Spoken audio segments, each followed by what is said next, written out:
Hello नमस्कार दोस्तों, कैसे आप लोग। आशा करते हैं आप लोग अच्छे होंगे। देखिए, यूपी पुलिस कांस्टेबल भर्ती में यहाँ पर बहुत ही बड़ा बदलाव किया गया है, जिसके बारे में इस वीडियो में हम बात करने वाले हैं। तो अगर आप भी यूपी पुलिस कांस्टेबल का फॉर्म भर चुके हैं या फॉर्म भरने वाले हैं तो इस वीडियो को जरूर देखिएगा। और एक बच्चा का कमेंट आया था कास्ट सर्टिफिकेट को लेके कि अगर वो ओबीसी है तो उसका कास्ट सर्टिफिकेट कब तक का बना हुआ होना चाहिए, एससी है तो कब तक का, एसटी है तो कब तक का, या ईडब्ल्यूएस है तो कब तक का उसका कास्ट सर्टिफिकेट बना हुआ होना चाहिए। तो वो भी इस वीडियो में हम बताएंगे। जो कमेंट आया था कमेंट को क्लियर करेंगे। मैं बोलता हूँ कि आपको जो भी डाउट है आप कमेंट कीजिए, मैं कमेंट का रिप्लाई भले ही ना करूँ लेकिन वीडियो में मैं उसको नेक्स्ट वीडियो में क्लियर जरूर कर दूंगा। यहाँ पर सबसे पहले देखें तो आपकी जो वैकेंसी निकली है यूपी पुलिस कांस्टेबल में 32,679।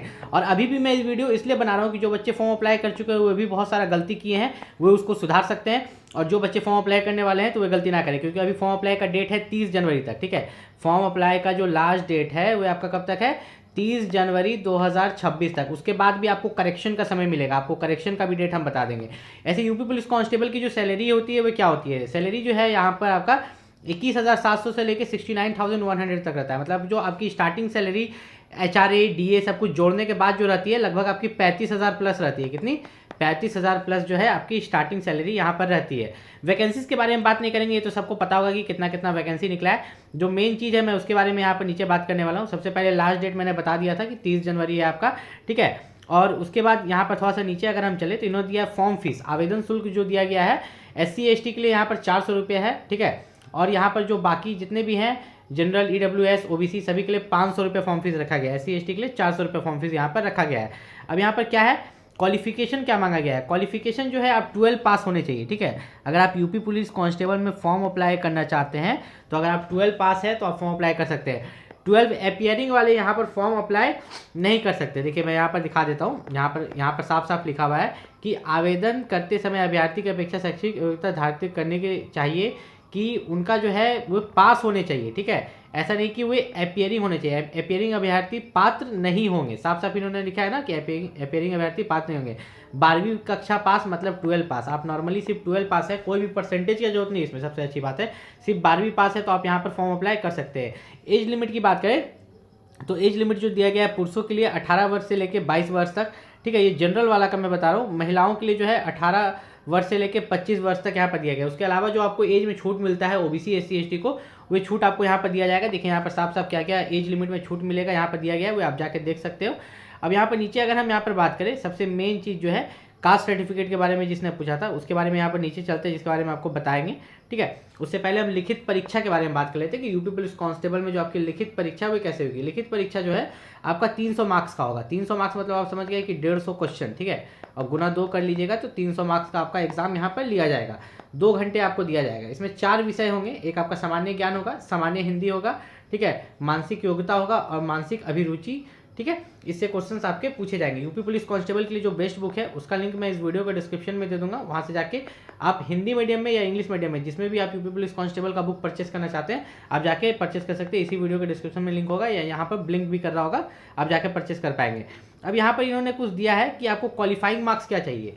तो देखिए अगर 300 मार्क्स का यहाँ पर एग्जाम हो रहा है तो एक मिनिमम क्वालिफाइंग मार्क्स रखा है, लेकिन कट ऑफ जाता है कि जनरल के लिए 30% होना चाहिए, ईडब्ल्यूएस के लिए 25, अन्य पिछड़ा वर्ग के लिए 25, एससी एसटी के लिए 20%। एग्जाम जो होगा आपका ओएमआर सीट पर। तो मैं एक राय जरूर दूंगा कि ओएमआर सीट पर जब आपका एग्जाम होगा तो बुक खरीदने के साथ साथ बाजार से जाइएगा, 1-1 रुपया करके ओएमआर देता है, खरीद के लाइएगा और उसमें भी प्रैक्टिस कर लीजिएगा। एग्जाम देने से पहले कम से कम 15 से 20 ओएमआर सीट में भी प्रैक्टिस कर लीजिएगा, ताकि आपको एग्जाम में किसी भी तरह का यहाँ पर दिक्कत ना हो। मतलब जो ओएमआर का जो नॉर्मल कॉपी होता है ना, क्या बोलते हैं, वे आपका फेक टाइप का कॉपी जो प्रिंट आउट वाला रहता है, प्रैक्टिस कॉपी, ओएमआर का प्रैक्टिस कॉपी, वो आप बाजार से खरीद के उसमें प्रैक्टिस कर सकते हैं।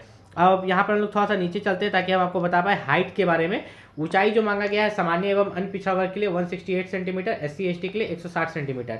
सीना जो मांगा गया है सभी के लिए, यहाँ पर जो सीना मांगा गया है सभी अभ्यर्थियों के लिए, पिछड़ा वर्ग और अनुसूचित जातियों के अभ्यर्थियों के लिए और सामान्य के लिए 79 सेंटीमीटर और फुलाने के बाद 84, और एसटी कैटेगरी के लिए 77। यहाँ पर हाइट में भी सिर्फ एसटी को छूट मिला था, किसको, एसटी कैटेगरी को 160 सेंटीमीटर।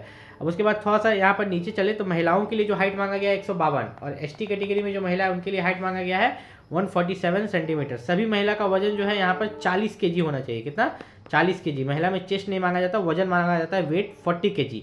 उसके बाद यहाँ पर अगर लोग नीचे चले तो रनिंग, आपका जो शारीरिक दक्षता परीक्षा होगा पुरुष के लिए यहाँ पर 4.8 किलोमीटर का रनिंग 25 मिनट में, और महिला के लिए जो है 2.4 किलोमीटर का रनिंग 14 मिनट में। ठीक है, उसके बाद हम लोग यहाँ पर नीचे चलते हैं। यहाँ पर आपका दिखाएगा ओबीसी, एससी, एसटी, ईडब्ल्यूएस के बारे में। तो देखिए, सबसे पहले यहाँ पर अगर बात करें, अगर आप अनुसूचित जाति से आते हैं तो आपका जो प्रारूप 1 के हिसाब से जो आपका जाति प्रमाण पत्र बना हुआ होना चाहिए, वो जिला अधिकारी या अतिरिक्त जिला अधिकारी इनके द्वारा बना हुआ होना चाहिए। चलिए, ये तो लिखा हुआ है।